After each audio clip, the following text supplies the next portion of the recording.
Hey guys, welcome to Healthy with Heartland. You're cooking with Chef Arden.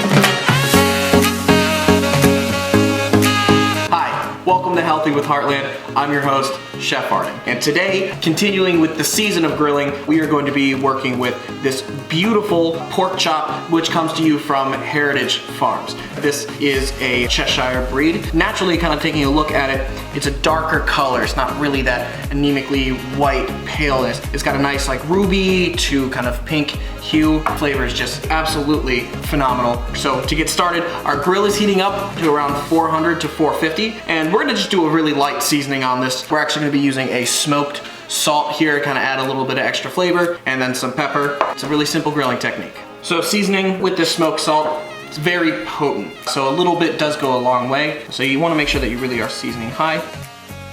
Then we're gonna go for that nice pepper.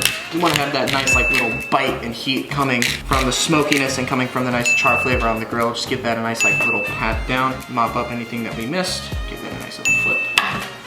You can already smell that smoke flavor. This isn't salt with any kind of like additive flavors. They actually smoked this sea salt. It smells so amazing.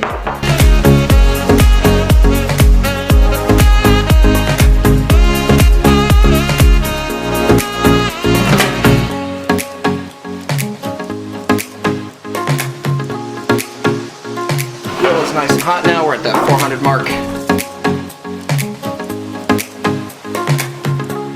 In my opinion, there's nothing worse than a well done pork chop. I suggest taking it to about a medium well, still a little bit of juice left in it. So we're gonna let that go for a little bit and then we'll come right back to it. So it's important whenever you are grilling. Now this is a little bit more of a finishing technique. It's called a crosshatch.